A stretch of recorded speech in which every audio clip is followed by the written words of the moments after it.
doing wonderful work as the executive director of the Thread City Mill Museum, and she's got some announcements to make. Welcome, Kiara Holmes, to the show. We really appreciate having you here. Well, thank you, Susan. Thank you, Dennis, and thank you, everybody. So, those announcements, we actually have tomorrow, we have our grand opening of our newest exhibit, Something Old, Something New. So this is going to be from 6 to 8 p.m., and we're going to have a champagne-style toast. And at 6:30, if you want to renew your vows, please come over, and we'll do a vow renewal with you. Ooh. And if yes, I like exactly. that idea. How about it, Dennis? Sounds great to me. All right. And a little champagne Or just to go. come over to party. Or just come over to party. Oh, That's I do fine, like that too. idea as well, yes. Nothing like having a party. So we'd love that's to right. see Susan you wants guys. to party. We'd love to see you guys, and also we're collecting wedding photos of the community. Not the real photos, but if you have a copy of it, we'd love to put it on display. We have a community wall, or if you want to tell your story or even your cousin's wedding story, whatever. We'd love to grow stories and learn more about Eastern Connecticut, too. So it's going to be a lot of fun. It sounds great. Then- So say it again. What time is it tomorrow at the Mill Museum? 6 to 8 p.m. All right. Our grand opening. Oh, nice. A grand reopening, perhaps. Well, we're grand opening of the exhibit. Okay. We The reopened opening- technically July. I see. And I saw some of the pictures of the wedding dresses. Will those still be there? Yes, we have about 100+ years of wedding history on display right Wow. now. So yes, That's going to be wonderful. What a great thing. All right. So what else have you got? we have on March 12th. We have a Zoom lecture, "If Walls Could Talk: Researching the History of Your House: A Guide for Beginners." So that'll be at 7 p.m. For members, it's $12. For non-members, $15. And who doesn't want to learn their house's history, honestly? Yes. From the nuts and the bolts. Especially here in this Wyndham area, so many houses have so much history. Built, before the Civil War, during the Civil War, after the Civil War, and on through the Industrial Revolution. All kinds of history here, all kinds of interesting architecture. So that is a wonderful thing to do. It's absolutely amazing, and we're really excited. Yes. Which leads me to another thing of history. March 19th, we have Explore Irish Heritage for a day. Oh, excellent. Explore Irish Heritage Day. That's going to be fabulous on the 19th, right after St. Patrick's Day. Yes, I'm all for exactly, that. from 11 to 3. Well, we're going to have to. then We're going to have to have you come back. down then. We're going to have you back every Friday just to announce what's coming on that Saturday. So that'd be a great thing for you to do if you don't mind calling in and doing that. Yeah, I could definitely do that. I'd love to. Okay. I love working with you guys, so thank you. We love your work. We love what you do for the community. Do you have more? I have one more, Okay. actually, which is the Drop-In Spinning Bee at the Mill Museum with Peggy Church. Uh-huh. So from 10 a.m. to 1 p.m. in Dugan Hall. Doesn't matter what your spinning level is. You can be a beginner, you could be experienced, but come in with your wheel and spin away. All right. And what day is that? That is, again, the last Saturday in March. Excellent. So a lot of Saturday events coming up. Wow. Well, just what to do every Saturday. Anyway, thank you so much, Kiara Holmes, the Executive Director from our Mill Museum. Please come on down. Let's start this Saturday off with, or actually between 6 and 8 tomorrow, and we'll start off talking about everybody's weddings. So thank you, Kiara, for being on the show, and we're going to have you back. Thanks, Kiara. Thank you, Susan. Thank you, Susan and Dennis. Thank you, community. Have a great night. Okay, you too. Take care. Bye-bye. All right. So now here we have our Executive Director of the Northeast COG, John Filchuk. Welcome to the show, John. Thank you. It's great to be here. Well, the COG is a council of governments, and he is the director, and it's a large one in 16 towns.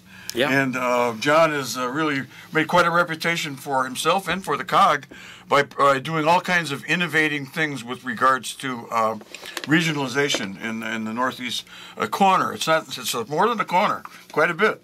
And we really glad to have you down here because Susan and I are great supporters of regionalization. And John is no stranger to media around here. John once hosted a show called Town Talk, which was started by Rusty Lancet. That's right. Did you pick it up after him? No, after Mark Paquette. Mark Paquette had it for quite a while. Mark Paquette, that's right. And I think there was somebody else who did it for a little while. But I know I succeeded you, and you had a long trip down here. Not fairly too bad. long. Well, not as easy as mine. Probably not. We're all still in town of Wyndham, Tuckett Road. But anyway, I did it for, I think, 2 or 3 years probably. Yeah. And then the COVID came along, and we couldn't do anything in the charter studio at all for quite a while. We're back in there now. We're doing Wyndham Works, Susan and I. Yes, we are. Just had a great show this week with the 2 of the star players, all Americans from the Eastern Connecticut State University softball team. Oh, wow. And Coach Diana Pepin, who I coached when she was in Little League quite a few years ago. Wow. So it was a great show. And we're going to have John on that show because John covers, a whole lot of towns that are in the charter spectrum region. Oh, yeah. Hey, why don't you tell us a little bit about what the COGs do before we get into how I got in touch with you, because I do want to start off with that as well. So tell a little about the councils of government. There are 9 regional councils of governments. We're statutorily set up. The size of the COGs will vary from ours with 16 towns to the largest, which is the capital region, which is 38 towns. And they give Hartford 2 votes, so they get a little bit more. I'm not sure how that worked out. Yeah, some reapportionment. They're the only town with multiple votes. But we are really enabled by statute to do anything that a town can do other than raise revenue. Everything's at the direction of the towns, though. We can't do anything independent of the towns. Right. So they decide what programs, what services we'll provide, and they do that. It's the chief elected officials of the towns make up our boards. So, and you'll see a variety. It'll vary from region to region. So compared to, say, the West Cog in Fairfield County, where those towns are obviously quite wealthy and all, each town has a lot of capacity, a lot of staffing. They don't need the same kind of services that we would provide. Right. So like we're here where we're providing animal control services for now, 20 towns, including we've now have Andover, and we have multiple towns in the southeast region. We just opened up a second pound in Norwich. Wonderful. So we've expanded those. So we're also not bound by our region. So in our case, we provide a little bit of everything from if the paramedic picks you up, that's us. If the dog warden comes to your house, that's us. Uh-huh. If you need an engineer, that's us. If you need economic development help, we can do that. Land use help, pretty much anything. Well, I've represented plenty of towns in the region, and right now I'm only representing 2, Andover and Chaplin, but they're both getting services from your facility. I think one of them is. Are they both members? They're no. Well, Andover is with Hartford, I think. Andover's with the capital region, but we do supply them with animal services. Right. They had a situation several months ago. I attend most of their meetings virtually. In fact, I have a virtual meeting with them, a special meeting, right after the show tonight. Oh. Yeah, hopefully it's not going to be too long because Susan and I have a dinner date later on. But anyway, they had an animal control officer, and that is a tough job. Yeah, that is not an easy job. I mean, he described all the, how difficult it was, and he just basically said, "I can't do it anymore." And so that's what happened. Your service that you provide is fantastic. And you've got some other services that towns that I work with have provided too. One is with regards to property assessment. Yeah, we do property revaluation for about 3/4 of our towns. That's the only such program in the state. That's it's saved somewhere north of $2 million during the life of that program so far. Let's just say that's what regionalization can do. Yeah, all of our programs are sort of predicated on better service and saving money. Yeah. So, like with the animal control one, we on average we're anywhere from 10 to 60% savings for those towns, and all those towns were part-time ACOs.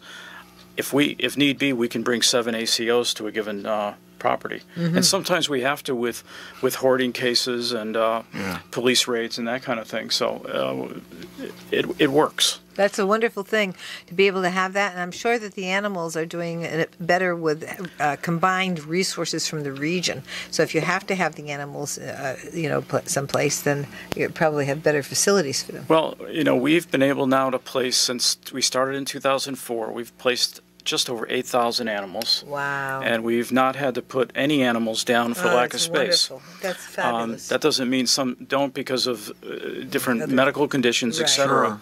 Sure. The interesting thing right now, because since the pandemic has waned a bit and the evictions now being able to go forward, we're getting just a onslaught of cats. People are being evicted. They can't deal with their cats. An animal. We now have about 85 cats. Oh my God. Yeah. Wow. That's a lot of cats. If you need a cat, I can arrange to have one delivered. Well, We may talk later. We may talk to you about that because we're cat lovers. Yes, Well, we are. And Susan loves dogs too. I like dogs too. I like all animals. Well, I don't like dogs like as There are much as I like certain cats. animals you wouldn't let me. well, But anyway, I want to talk about one of your programs, the first program that you did on a regional basis that one of my towns incredibly benefited from, and I thought it was ingenious, and it's still in place. This was quite a while ago. I was town attorney in Ashford, and that was the program I mentioned before about assessment. I mean, you're able to take advantage of economies of scale, Right. And they get it just as if you were a large town, and you get a better price, no Yeah. question. Well, you just said you saved $2 million. if you have a town with 1,000 parcels, you're going to have just so much leverage in the marketplace. Right. You just get so many companies to look at you. We've had, depending on we do it every 5 years under our program. We have had as much as 43,000 parcels, which gives us, and you guarantee the work for 5 years to a company, and you can get some competition. And that's what it's all about. Yeah. You get the best prices. Yeah, absolutely. And I think it works well. Plus, for the towns, which part of it I should probably advertise better, we do all the RFP work. We have with our attorney, we do all the contract work. Yeah. And we also make sure that the contract that's used is not from the vendor, but from the Right, the region, right. so that it's in the best interest of the towns. And we administer the thing as well. I thought it was beautifully done. I remember Thank you. They asked me to look at it. What do you think? I said, hey, jump right in. Yeah. And I reviewed your paperwork, and it was very well done. I mean, for a new program, unbelievable. We had a great attorney that worked on that back in the day when we set that up, and Yeah. because we had special legislation that made that happen. That's right. I remember that. We were kind of inventing it as we went, Yeah. but it's worked. Oh yeah, it's a great program. Fantastic. Yes. Yeah. Susan. So I get an email from Bill Sebas, who was, I have to say, he was chairman of the finance committee back in the day. He also worked for which governor? He was Governor Weiker's Secretary of Office Oh, Policy he was a Weicker Management. supporter. Yeah. That's right. I was appointed by Weicker too. I noticed you were. We'll talk about that later. Yeah. And so I get an email from Bill Sebas, and I have to say a quick story about Bill Sebas, because when I first got to the Capitol, I had a little bit of a press conference on the spending cap, because I thought the spending cap was really hurting the cities. The spending cap, I thought, was really creating a problem. You couldn't go over. The distressed municipalities weren't getting money. There was always the excuse that you couldn't spend any more, even when you had the money, because of the spending cap. So that had been one of the things that I was really very concerned about. And so we did a press conference on a presser on it. And Bill Sebas came, and he provided some help with the analysis. He didn't think the spending cap was a very good idea either. And we were able to talk about that. And I was really thankful for his participation. So then I hadn't heard much from Bill Sebas since then. And just about a month ago or so, I get an email from Bill Sebas about this property tax reform and these problems with property taxes. And it had Filchak's name on there, and I said, "Gee, this is right up my alley. This is something that I want to do." I know that last year we had wonderful luck with Senator Looney doing the 3-tiered payment in lieu of taxes system, so that we're not getting across-the-board cuts or across-the-board hikes. We're going to get it according to what we have as a duty to when you serve the region like we do with the hospitals and the universities and all these things that don't get any regular property tax. You get payment in lieu of taxes. Shelters. So that was a services from social agencies. Yeah, well, yeah. You don't get pilot for that. Nonprofits. Right, nonprofits. Well, I'm not finished though. Oh, I haven't talked for a while. Well, no, I only said about 3 sentences. You're up. It's your turn. I'll expect the same from you when I start talking. What did I tell you? We have this goes on all the time. Yeah, he's just trying to beat me to. You've been a show host. You know. Imagine what it would be like to host a show with your wife or with anybody else. Right? All right. I'm not sure. Okay, now I'm going to lose a train of thought. But the point was. Go ahead. The point was, Dennis. Yes, Susan. That we have a lot of properties that are not getting any payment in lieu of taxes. And so we have properties like the nonprofit group homes. We have also places like the federally qualified health centers, also the state-owned housing authority properties all don't get any payment in lieu of taxes. So when I saw this, I was totally inspired to write a legislation to do this, and also to contact you, John Filchak, to see what you're doing with this particular group that works with Bill Sivas on property tax reform. So that's what I tried to say before, Dennis. There you go. I'm done. All right. So please tell us about what you're doing with this tax group. This, which is actually not a Northeast Council of Governments project. Right. I make clear. But I've been involved with a group called 1,000 Friends of Connecticut, and there's 1,000 Friends really located in every state for many years. And out of that group was spun off a property tax working group. Mm-hmm. A group of us that were just saying, we talk about the property tax all the time. It needs reform. We got to do something about it. And, right. But something always gets in the way. Usually, the state's in the 2008 crash, or right. We're in deficit, and everything. There's always you got to wait for another day to do something, yep. Or we do something and it's small. It sounds big, but it really doesn't get us to reform. And get us on because it is an incredibly regressive tax. Right. And that's, I think, the thing that's not fully understood. And one of the things that, and Bill emphasizes a lot when we're talking about this is, a lot of times you'll see data for my region, and it'll say, well, the average property tax is this. Well, average is great if you're average, but if you're on the top, it's not as bad. But for those folks on the bottom, it's real bad. Yes, it is. And they're paying effective property tax rates anywhere from 5 to 12% more than the folks in the top end. And that's statewide. That's right. So that's what we said, well, we really need to hone down on this and say, okay, if we get in a perfect world, how can we change it? Along comes the pandemic. The budget picture gets a little bit better, or a lot better. Yeah. A lot better. I've never seen it so good. Well, we've been paying the pandemic, but also, let me just intervene for a second on that, because since Malloy and now Lamont, they've been paying down the debt that had been owed that was never paid under the Rowland administration. So Rowland failed to pay a lot of the things, the pension and all that sort of stuff. And now we've been paying that. We've renegotiated it. We've done all that sort of thing. And we're looking at a much better budget situation than we ever have since I've been there, which was in 2009. Go ahead. So, yeah, and so, that gives us an opportunity, and really what we think is a unique opportunity to maybe we can actually do reform.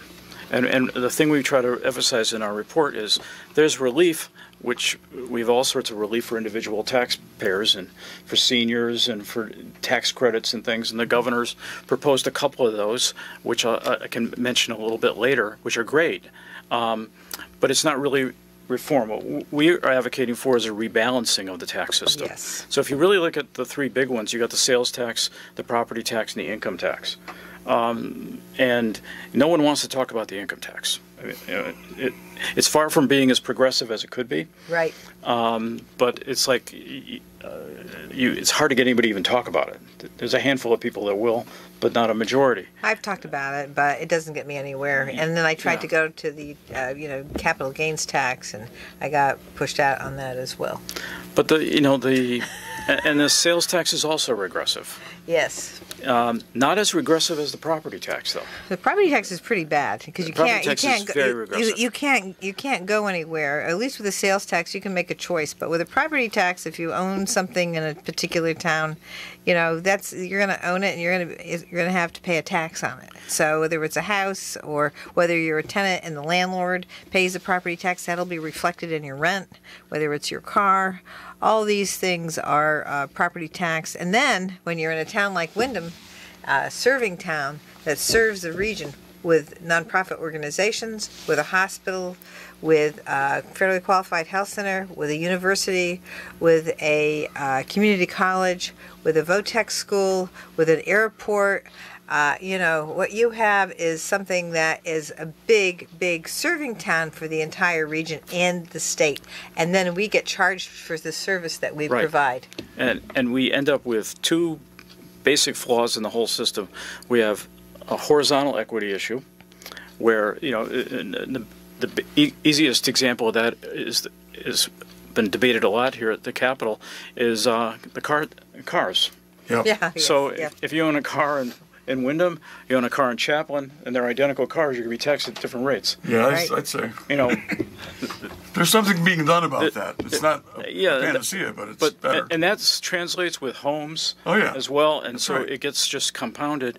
And then you get a vertical equity issue where, because of the circumstances you just described, low and moderate income people tend to be taxed a lot higher than people with higher incomes and end up with lower mill rates. So if you look at the Simsburys and the Bethels and those places, and you look at those mill rates and what people are paying relative to people out here, very different. Absolutely. So we have just this compounding effect, and then what that gets you into, and we mentioned there before, is just depending on your income, you're paying just all these different levels of taxation.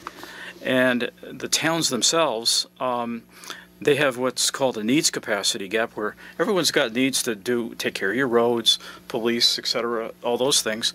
But what's your capacity to pay for it? Right. And what's your tax base? Yes. And 90-some% of that falls on individuals, not on businesses in Connecticut. And then the same thing with schools, which have a cost capacity gap. They've got cost to provide kids with schools, and you've got an obligation to do it.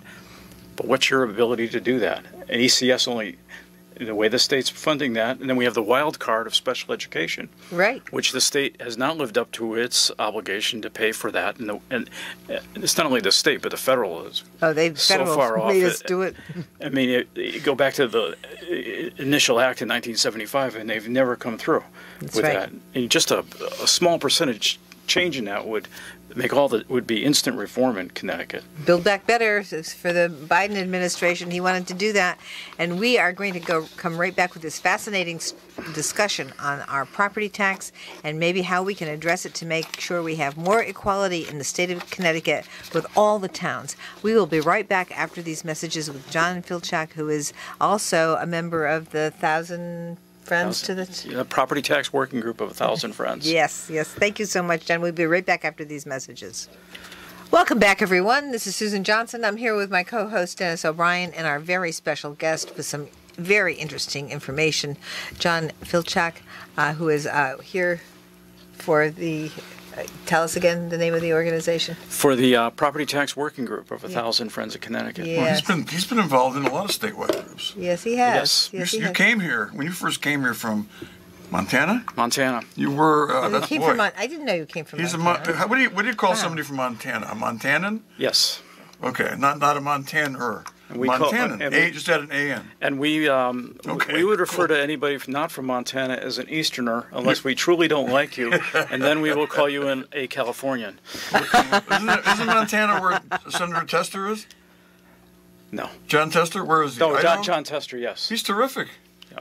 He's like talking about plowing and stuff and going to the Capitol. We had one of the all-time greats back in the day was Mike Mansfield. Oh yeah, definitely. And definitely. And Max Backus He was the Senate. replaced him, and he was there for a long, long time before That's John true. Tester That's came true. in. He was good too. Yeah, We've had some good people in that one seat anyway. It's an amazing state. Yeah. And and it's very a little different than Connecticut. I'd say. A lot different. We have Pretty big. Some wide open spaces. 56 counties, and several of them I think are bigger than Connecticut. Oh sure. And I'm only sure. about 700,000 people. Right. Well, we have people here who complain about. You've heard them. People that complain about Connecticut and taxes and all that kind of stuff. And they, and some of them have visited Idaho and Montana, and then they come back. I said, well, how'd you like it out there? I liked it out there. Well, if you're complaining about taxes here, why don't you go move there? But going back to where we were, because I think that there are some I'm just trying to inequities get back to his resume. with the tax situation here, and the property tax is a problem. So I think that the problem becomes how we talk about it, and it really does become a problem. It is a problem because we talk about it in terms of income tax when we really should be talking about it in terms of property tax, which is what you're doing here. And I just want to say, I met John Filchak and the Moore Commission when Sharkey, Representative Sharkey, was the speaker, and that's when I met John Filchak because we were working on trying to do what is it? More was we do an education subcommittee at that time. That's right. So we were trying to do more with less, because we regionalize. So municipal opportunities with regional efficiencies more. It's amazing as we have not had a regional school district since 1987. Isn't that amazing? Which tells you that statute doesn't work.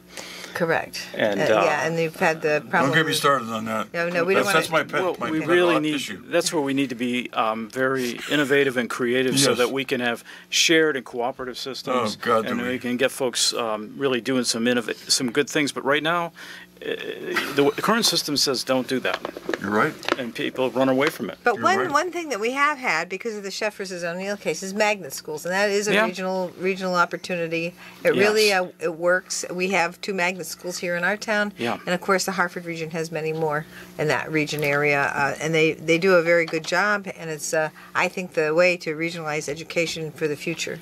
It's a drop in the bucket, but it does work for the kids who attend. Yeah. Yeah. We have the school here is great. We can do so much more. That's the You're right. thing, and we should be.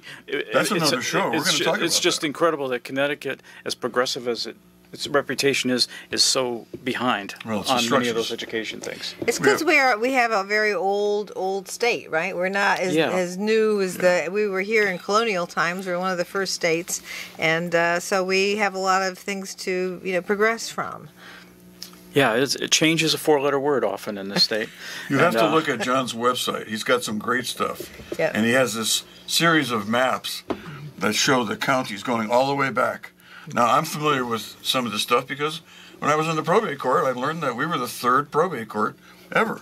And a lot of the towns that are in your area were part of Wyndham, including as far out as Hampton, anyway. Yeah. Well, one of the interesting things in the Moore Commission was that Speaker Sharkey, when he was chairing the thing, one day one of the meetings he's talking out loud said, "I wonder how many ways the state is divided." And foolishly, I volunteered to say, "Well, I make maps. I can do that." Beautiful. So I started just doing the research, and then another map, and another map, and the first version of it was like 70 maps, and the second version was like 100 and some odd maps, and the next version got closer to 200. And so that when you put them all together, the state is almost a solid color. It's fragmented. The fragmentation is just frightening. I think fragmentation is one of our biggest enemies here. I mean, look at you mentioned the probate courts. Look at the battle to go through to take those 50, those courts in the. That was a good model for everybody else. I fought hard for that, as did Paul Knierim. Well, look at all the folks who fought against it. Remember a few years ago when the state wanted to do something with the state police barracks, and that was like turmoil. Well, John, that's the way it goes. People fight like hell against it, and then you put it in place, and they go, "Hey, this isn't so bad. We're saving money here." I was very much up to my eyeballs in taking the 15 planning regions, working with the speaker, and bringing it down to the current 9. Yep. there shouldn't be 9. There should be at most 8, and there probably should be 5. I'm with that. The truth be told, but politics, it's compromise and what's possible to get through. Right, and that's what we were able to do. It's a great improvement for where we were. It is. We could talk about that all day. There's a lot of reasons. Well, I just want to say that a lot of the problems right here in Windham have to do with how we're divided, and it's historic because when we created Windham, and they had the Industrial Revolution, and we had the mills here. The farmer says, "Hey, we don't want to pay for the police. We don't want to pay for the water, sewer. We don't want to pay for the paid fire. Yeah. We're farmers, so we're going to be out here in the villages, and you can pay for that in the city."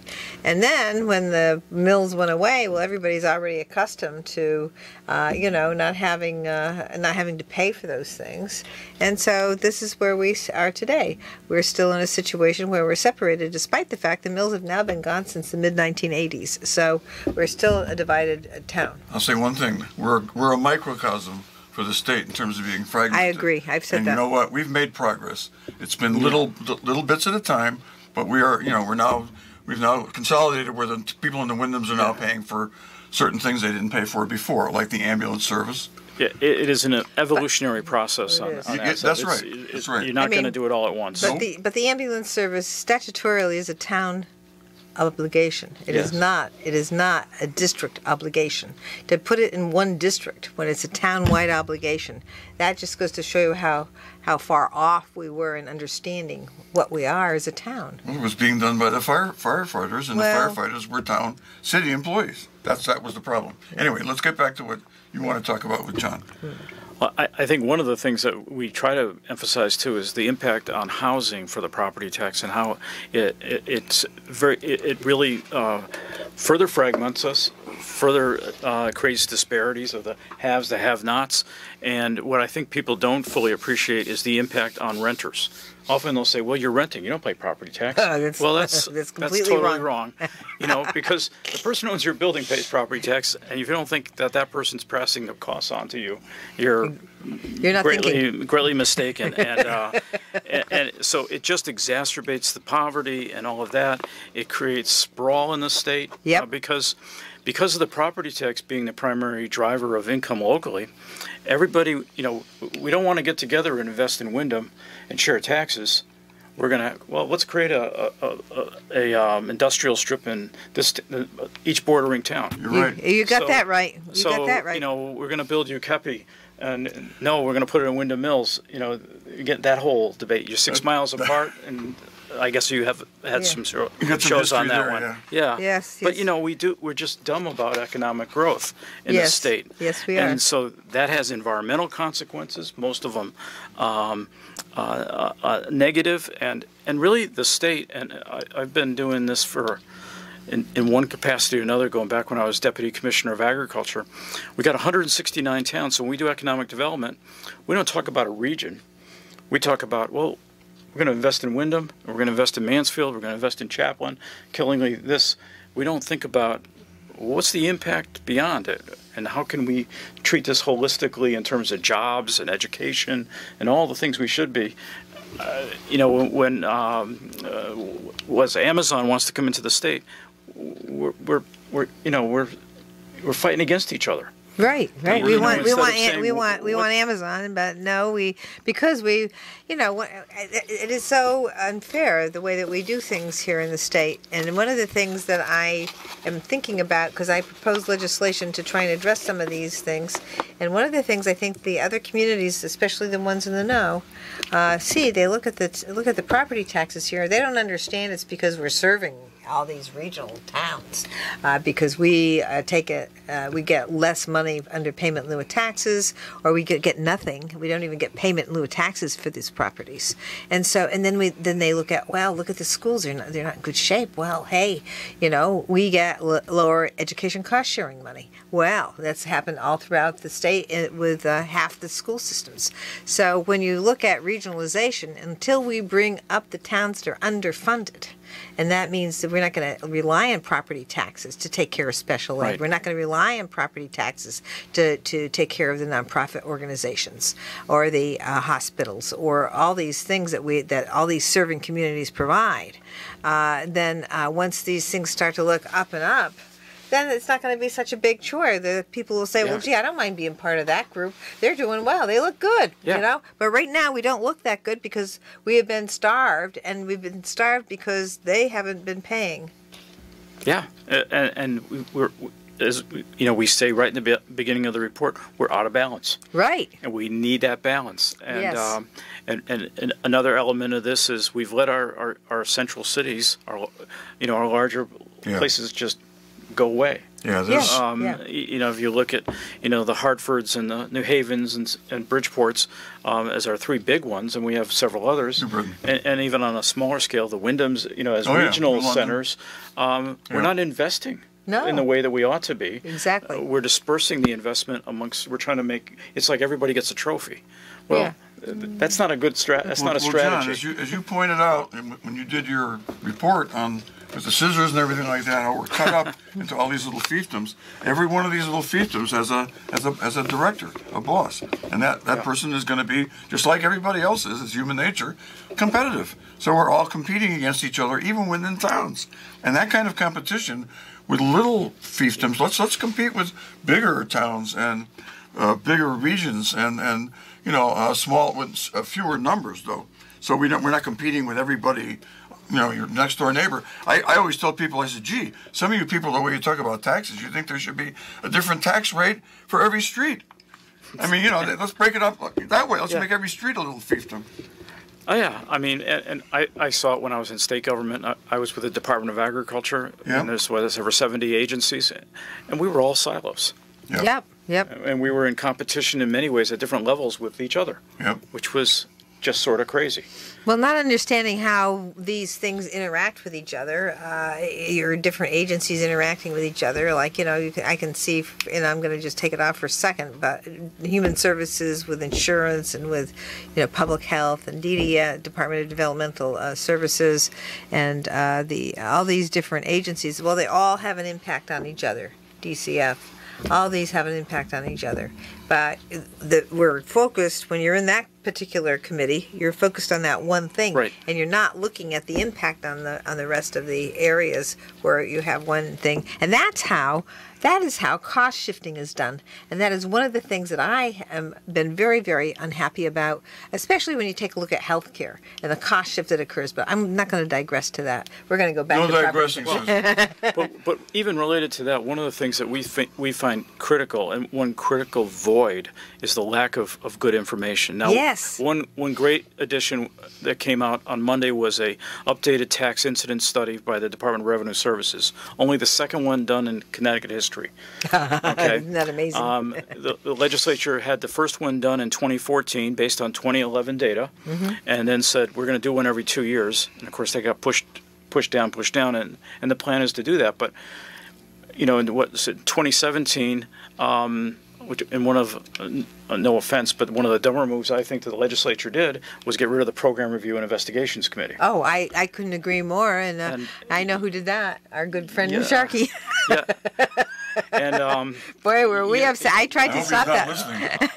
Well, he can take a little heat. I've told him, and I told him some stuff too. That was, that group of folks was they did amazing work, and you can still get on their website, and I still use their products, but it was something that was respected by both sides of the aisle, absolutely not political, but could take a deep dive on a subject and produce a report that folks would say, oh, that's what it is. That's how, So we don't have that. We don't have that independent think tank that can do the research, and we have a great group of the Office of Legislative Research there. Oh yes. That's fabulous, but they're geared to do a different thing. They're there for the quick analysis. They answer questions and stuff.